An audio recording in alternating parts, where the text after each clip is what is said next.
Hi, welcome to the Get Strong and Healthy podcast. My name is Anna Clow. Thank you for being here. Today, we've got a special guest joining us, Christina McClurken. So, Christina, I would love if you sort of introduce yourself and share with us what you do and a little bit about your story. Yes, I'd love to. First of all, thank you for having me, Anna. I'm excited to be here. So, yes, I am a functional nutritionist and holistic health coach. And there's kind of two avenues of my story that brought me to where I am today as a coach. My first, I would say, personal experience always, I think, leads people to where they land. I was a child of the 80s. I'm 44 years old, soon to be 45. So I grew up in a household where, dieting was present. My mother was always doing something, be it Weight Watchers or grapefruit diet or cabbage soup or, all of those diets of the past. I was an athlete in high school, so I wasn't actively dieting myself, but I was observing it, right? I remember her like, counting Weight Watchers points or times where we sat down to dinner and she made us dinner but wasn't eating it. And, we'd ask why. And, oh, I was bad. I had a Snickers for lunch, right? So I learned that like, if you eat a taboo food, you should be skipping a meal to make up for it or such. So that being said, I went away to college. I actually went for my master's degree in physical therapy because I wanted to be in the healthcare field. And of course, I gained the freshman 15 in probably the first like 15 minutes of college. So while I was studying for a degree in healthcare, I was doing absolutely nothing to take care of my own health. I was eating college food, drinking on the weekends, not sleeping, not exercising. But when I graduated school, I started working in a rehab facility because I very much enjoyed working inpatient. So hospitals, rehabs. I had a lot of patients that were very sick or recovering from some sort of surgery, be it a hip replacement, a knee replacement, a heart attack, a stroke. And I really saw as a 24-year-old girl, what was coming down the road if we didn't take care of our health. My patients were taking cups of pills for like a second breakfast. Their past medical histories were abbreviated with every lifestyle disease known to man. And I decided, I just didn't want that to be me. I had one patient in particular who was a woman that inhabited a larger body and she had had a stroke. So she was paralyzed on one side. And I was trying to teach her how to move herself from her wheelchair to a mat to, do some exercises, and she couldn't budge her body. And she cried and she said to me, Christina, I only wish that we knew to take care of ourselves back then the way you guys do now.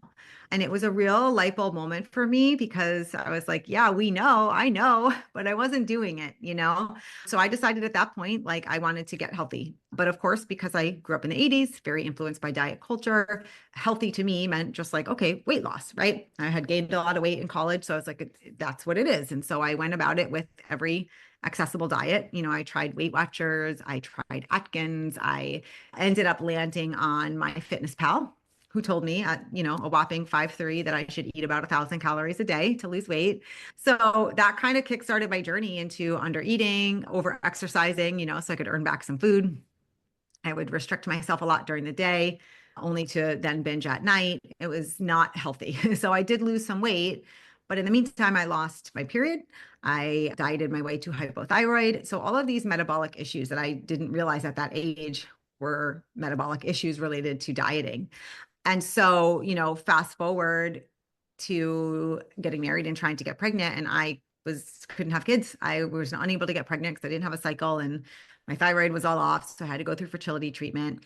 I always say dieting cost me, about $15,000 and almost my family, right? Because I just had lost some of my health along the way. So I decided at that point, I wanted to do something different. I didn't want to continue dieting. I was a mom now. I had different values. I also didn't want to pass these behaviors on to my daughters and my son. So I decided that I was going to take a more lifestyle and healthy approach. I also was still working with geriatric population, and I just recognized it was too late for them, right? Like I felt like I was working in sick care, right? And not healthcare. So I wanted to be on the more preventative end. So I started, teaching group fitness classes at a gym alongside my career, and had a lot of lovely women taking my classes who very much like me enjoyed working out, dedicated to it, but they were struggling because they still weren't, meeting their weight loss goals or feeling very good because they didn't understand nutrition. So I decided I wanted to dive into that realm. and learn about that, not only for myself, but to help them, because I saw really it wasn't all about exercise like I used to think and they were thinking. So I went back, I got my functional nutrition certification. I will say in between, I was coaching for a popular health and wellness company, which allowed me to grow a clientele. But I noticed there was a lot of real gaps in the space of what was missing between, again, what popular fitness and nutrition companies are telling and what was actually needed. So I wanted to kind of bring it all together and create my own something that is for my personal experience, from my experience with the clients I served at the gym, and also, from my coaching business with the company, and really put together something that filled the pieces of the puzzle and the gaps that were missing and was a lot more holistic. Because I find that there's so much of this world that's just focused on weight loss, and nobody's caring how they do it. It's like, just get the weight off. But health is sacrificed. And, I worked way too long with too many individuals who had lost their health to think that it's okay to do that anymore. I also had a lot of health issues in my family.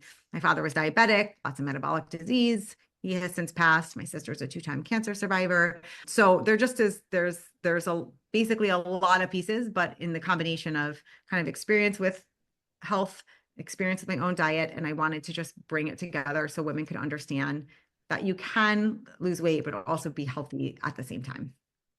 Wow, what a powerful story. And just the way that you tell it and like tie it all in, I'm like, wow, that is absolutely amazing. So I love it. Yeah. Thank you for sharing. Yeah. And so, you mentioned a lot about seeing family members struggle and just people around you. And that's something that I think we all sort of come across when it comes to a health and fitness journey. I know that Mhm. a lot of my clients, when they're getting started, they're diving into getting healthier, becoming a better version of themselves. And then, maybe their spouse or just the people around them aren't in that same space. It can be really Mhm. hard to navigate. And so I thought this would be an awesome topic for us to dive into Mhm. today and just like share, our perspectives on this, because it's really something that it's hard. It's hard to navigate. It's hard with friends. It's hard with, potentially your spouse. And so we can talk about sort of, just how to navigate these things. So curious, like along those lines, like what are some of your first thoughts of just, any advice for people or even just your personal experiences with this? Yeah. Oh gosh, so much advice. I think my first piece of advice is to get really clear on your goals and why you are doing this, because everyone's going to have an opinion, right? And I find a lot of people, women especially, I work with women, when they are ready to take an interest in their health or weight loss or whatever it is, they're very easily swayed by other people's opinions. Now, that can be somebody projecting on you whether you should or shouldn't lose weight. I always tell people, like, I am the first to validate your goals no matter what they are, because some women maybe are petite and they're wanting to lose 10 pounds, and others are saying to them, you don't have to lose anything, you look great. It's like, well, if they don't feel optimal, right? They know it's everyone's entitled to feel their best, right? So I always say to women, I will never judge anybody for whether they want to lose 5 pounds, 10 pounds, 50 pounds, 100 pounds, right? You get to decide where you feel best, as long as it's coming from a healthy place, right? And then the other thing is, so not only just kind of understand why you're doing it so that you're not swayed by other people's judgments of you, but also understand that, like, you also don't need to bring everyone along for the ride. Because I do think that a lot of women are kind of, then once they decide to do something, they want to impose, I don't want to say impose that opinion, but if you know what I mean, just kind of have everybody doing what they're doing. Lead by example. That's all I can say when it comes to family, in terms of your spouse or your kids or that sort of thing, because you don't want their going along with the ride or not to influence what you're doing for yourself. So it's really important to get clear on the deep why for you, so that it's not dependent on someone else saying, yeah, I'm going to do this with you, because then what happens if they decide against it, right? You don't want to quit your own journey because of that. So I think that those are two of the biggest things I would say, is be really clear on why you're doing what you're doing for yourself. Don't make your goals for anybody else, but then also don't try to impose those goals on anybody, because the best thing you can do is just, stay in your zone and lead by example. Yeah, I love that you started with just really like rooting yourself. It sounds like just in your values and like you said, doing it for you. Uh, Mhm. Sometimes I've heard people will like start something with a friend and then the friend falls off and then you fall off, so Yes. it's like Yes.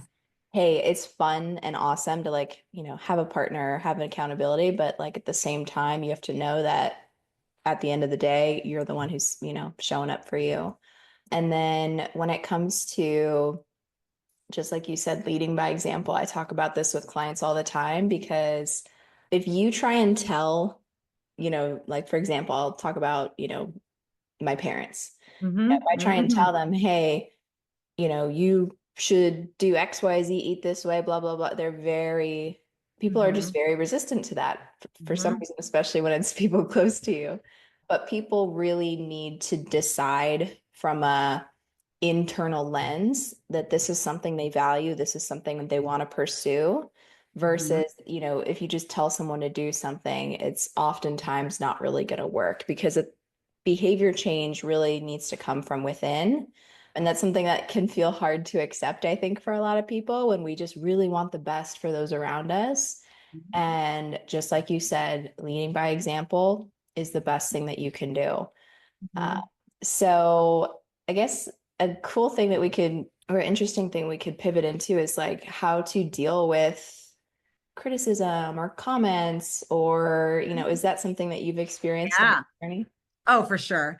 I think when I first started changing the way I ate from eating pizza and calzones on the weekend and drinking beer, my body weight in ounces of beer to taking care of myself, there are a lot of people who, question why you're changing, right? And I think I see this with a lot of my clients. Part of the reason they're nervous to make changes is because they're worried about what other people will think, because it's been part of their identity. Like oftentimes they're the person with a drink in their hand always, or, at social events or whatever. And so I think that it all comes back to, again, rooting into your why, because we have to be really personally empowered by that so that it's not swayed. But the other thing is also understand that you do not have to explain your eating decisions to anybody else. You don't owe anyone any explanation. I think if I could give every woman one piece of advice, that would be it. It doesn't need to be a topic for discussion, right? Because I would never judge someone for what they're eating or comment on, oh, you're having those cookies. Why are you having those cookies? So I wouldn't want anyone to say the same thing to me, like, oh, you're not having those cookies. Why are you not having those cookies? Right?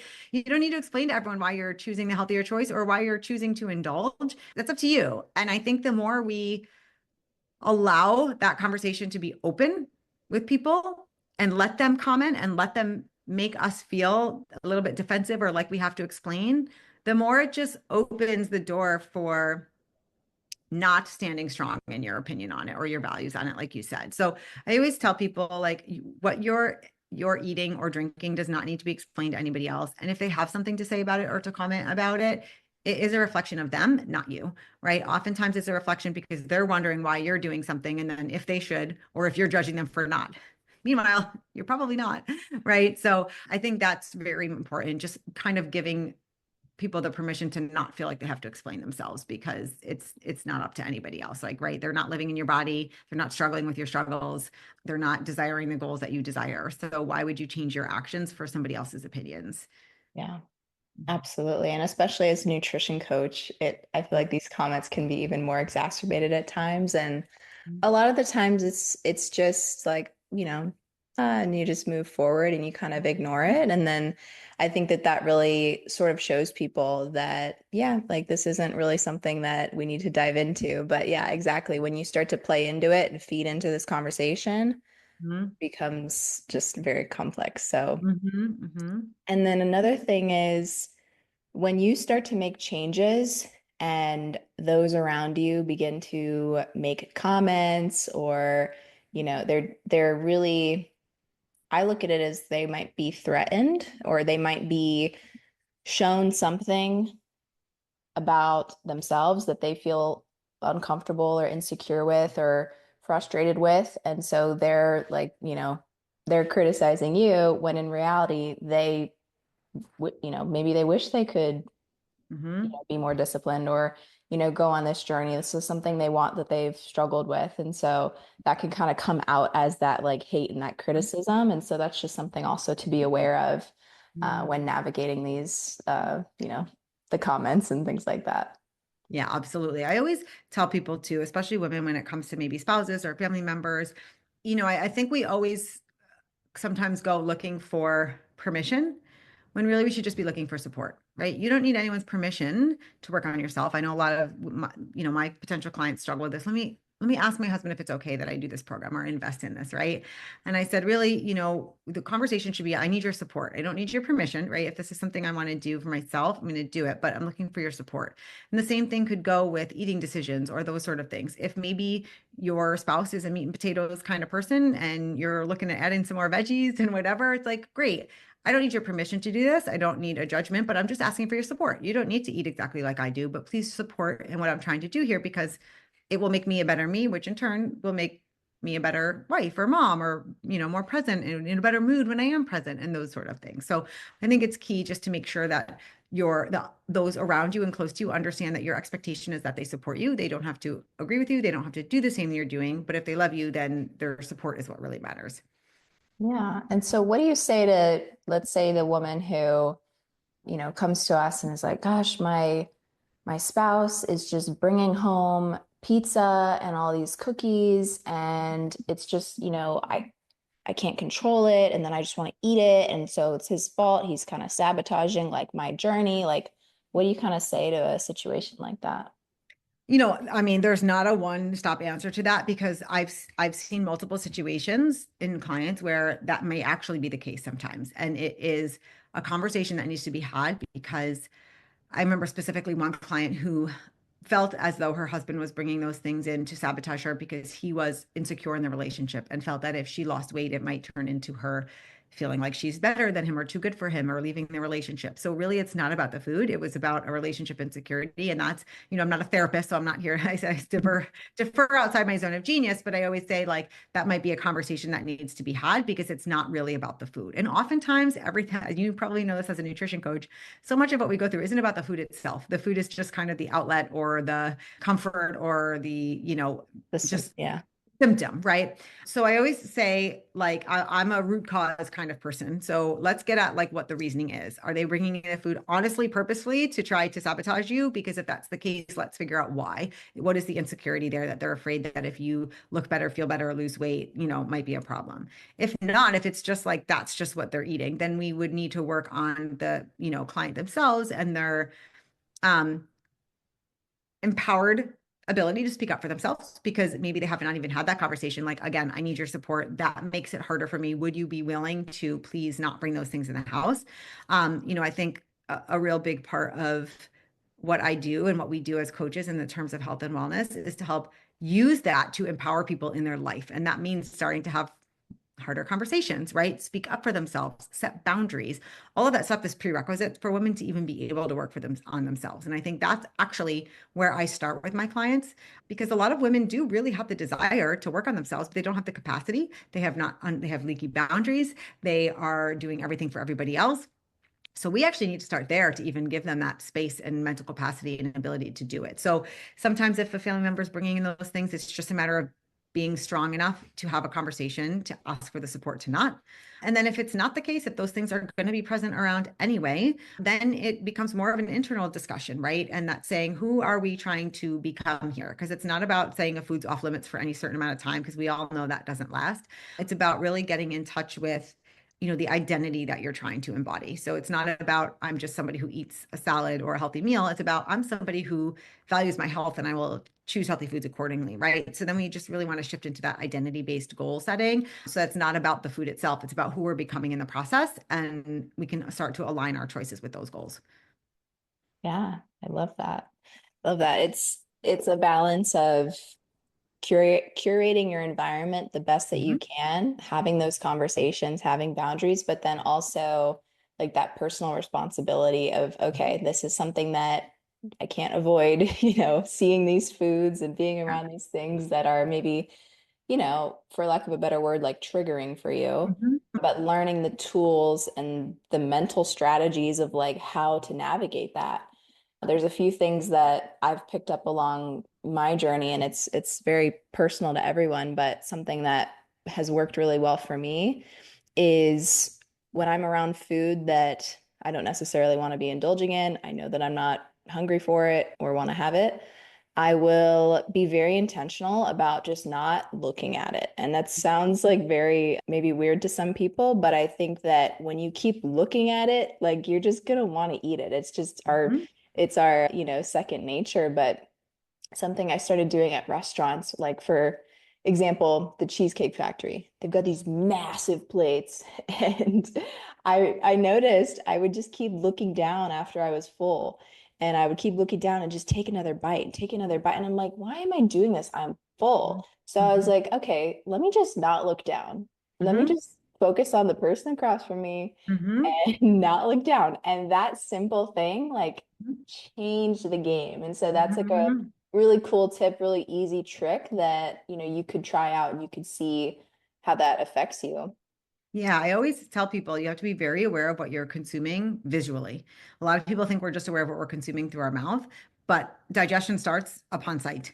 And so if your body sees something sweet or whatever, it's preparing for that right away, right? It's already secreting insulin, honestly, to prepare to eat a sweet, right? So then that is going to make you hungrier. If you're looking at a steak and you're smelling a steak, your body is processing that information to start to secrete pancreatic enzymes to help digest that protein.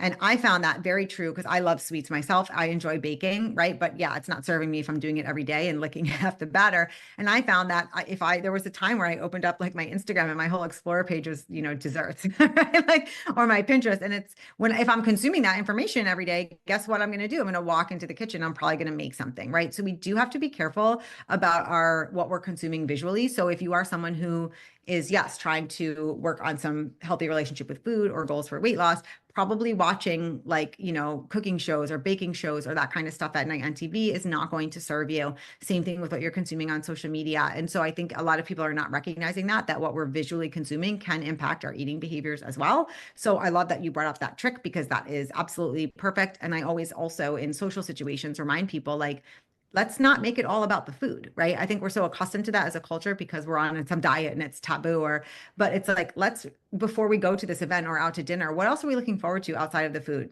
The conversation, the catching up with people, the laughs, the connection, right? Just getting out of your house and being social. So I always ask my clients too to focus on like, what else are we looking forward to that has nothing to do with the food? Because if we can make that connection too, then the food won't be so prominent on the forefront of our mind. We can enjoy it, of course, but it's not what the whole event is about. I love that because our culture has sort of, in a lot of ways, centered everything around food. Yeah. Oh, for Thanksgiving, you eat so much food that you pass out, and it's just so normal. Yes. It's Yes. Yeah, it's definitely interesting. And so, yeah, just flipping the script on that and like, Mhm. all right, let's Mhm. focus on the people, Yes. whatever it is. Yes. So I think a really great way that we could sort of wrap this conversation is the topic around peer pressure. I'm curious your perspectives on this because I feel as though more recently, peer pressure isn't as like bad of a thing. I think a lot of more people are like waking up to, hey, I'm not going to try and force someone or push something on someone. That's something I've noticed a lot less people do. I'm curious Mhm. if you notice the same thing and yeah, like what you've noticed. What I've noticed is a lot of my clients are women are more assuming people are thinking something that they're not. And so they're going to want me, they're going to expect me to have a drink. They're going to expect me to eat these appetizers. They're going to expect me to, have share dessert. Nobody's thinking about you. They're thinking about themselves all of the time, right? So I always say, don't hear what somebody else isn't saying. And I think a lot of us do that. We make this assumption that in their head, they're saying this about us or that about us or thinking when really they're probably not at all. And we're getting all hung up on that. So unless someone is physically saying to you, yes, Anna, eat this, you know, eat these chips and guac before dinner or, share this dessert with me. Why aren't you doing that? A lot of times women are just assuming there's a pressure coming from their peers when there really isn't. And so I always use that saying like don't hear what somebody else isn't saying. So if they're And not saying it, yeah, and how they're probably, often, yeah, yeah, how how often do we do that? often, All the yeah. time. Not even with just food. We're assuming someone's expecting something of us or thinking something of us when really like the world is thinking about themselves, right? And they're not really thinking about you and what you're doing. So that is my biggest thing with peer pressure is don't hear what somebody else isn't saying. So unless they're actually saying it to you, then you can deal with it. But the other thing is just it all comes down to that same conversation that we actually started with, which was about, I call it personal power versus circumstantial power, right? So personal power is like, I call it no matter what energy. I will do this no matter what because I have the power to. So I will make the healthy food choice. I will skip the alcoholic beverage. I will do this no matter what, because that's what I've decided for myself. Where circumstantial power is, we'll do things only if certain circumstances are in place, right? So I'll eat healthy if my partner is on board, or I will continue to work out if somebody notices that I'm losing weight or my clothes are fitting better, or I will skip the drinks at dinner as long as nobody else is ordering something. That's circumstantial power, which means that if those circumstances aren't present, then we will not carry out what we are intending to carry out. And we want to really shift away from that because peer pressure is complete circumstantial power. It's meaning we're only feeling in our power to make the decision we want to make if the circumstances around us are according to that. That's never going to happen, right? It's kind of like I will wake up and exercise if I feel like it in the morning, right? We can't make decisions based on a circumstance of feeling like it because then we would never get anywhere. So I think it's very important to just stand in that personal power of I will do this because this is what I've committed to for myself. This is what I want for myself. These are my goals. It doesn't matter what the circumstances are. And that would completely include, pressure from peers for, Yeah. in any aspect of health. Yeah, totally. And like, how often do you think that, we're giving into this like pressure that it might not even be there, and Correct. like Correct. going for the drink and just eating the thing, even if, yeah, it's not Mhm. even said. It's very interesting. And so just kind of along the lines of what you're saying, I love the no matter what energy. I'm totally Yeah. using that. Uh, Yeah. Yeah. but it's something where I'm oftentimes like if a client tells me, hey, I have an event this weekend, I have a wedding, for example, Mhm.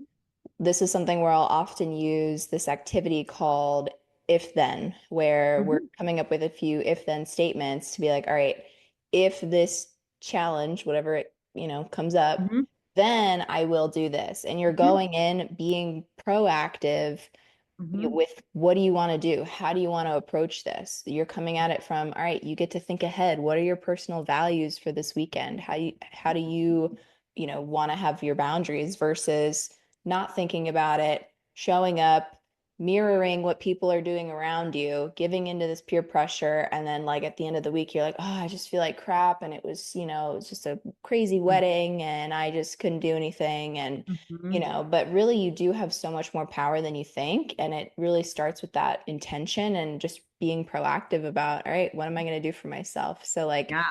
yeah, like even if, for example, you don't have access to the things that maybe you want to eat, for example, maybe you don't have fruit and protein, right? That's very common at this wedding that you're going to.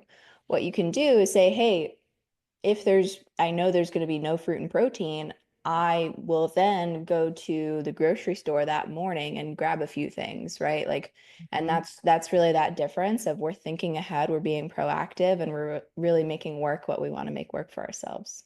Yeah, absolutely. And I just to piggyback on that, I always do that along with visualization. I think a lot of women are not using this. So I always say, especially when it's coming to either a wedding or an event. In the summer, I have a lot of people that camp, right? It's like I'm going camping. So the power of visualization is that your brain does not know that it wasn't reality. If you already acted out.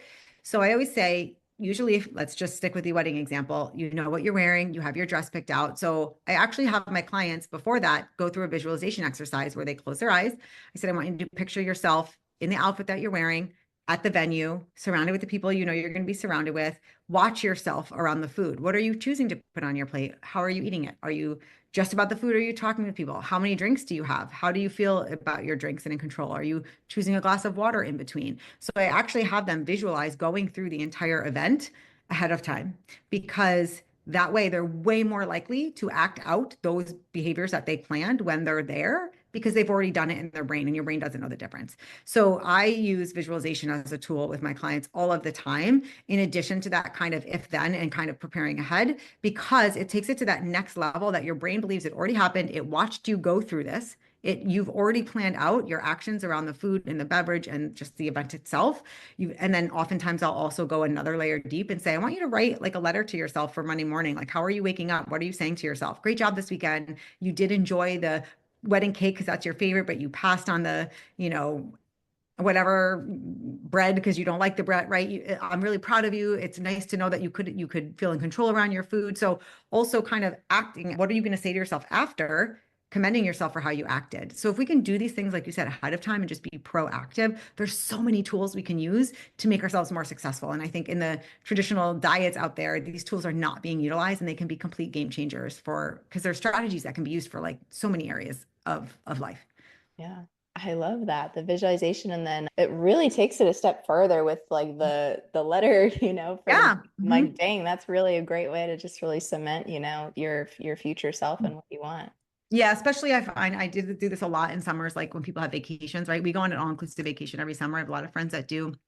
So it's kind of like, write a letter to yourself when you come back because that's 7 days. Like that's a long time, right? So it's like, what are the things we're really proud of ourselves for doing, and that doesn't mean avoiding all the good stuff because that also sucks, right? We've been there when I've been on there when I've been dieting and not allowing myself to even enjoy anything. So it's not a good vibe to come back feeling totally overfull and bloated and sick and you overindulge, but it's also not a good vibe to come back and feel like, God, I just like missed out on all of that because I was so concerned about like the calories in my margarita, right? So it's like if we can kind of plan how we want to feel about our decisions, really nice and balanced, a nice healthy relationship with them. It's a game changer. And I find especially for, a weekend event is one thing, but that trick works very well, or strategy, I should say, for vacations and such. So I know we're only in January, but I know people are starting to go on them with spring breaks and all that. So that's definitely something that can be utilized. I love it. Thank you so much for just all the tips. I feel like this is a really valuable episode for our listeners, and thank you so much for coming on the show today. Yeah, thank you so much for having me. I honestly think this was a great conversation. And like you said, a conversation that's not had out there enough. So I appreciate you bringing light to all of this too. Yeah, where can our listeners find you? They can find me on Instagram at it's_Christina_McClurken, which is hard to spell. So I'll have you put it in the show notes. And my website is yourhealthybestie.com. Love it. Awesome. Well, thank you again. And everyone, hope that you have a great rest of your day, week, whatever. And I'll see you on the next episode.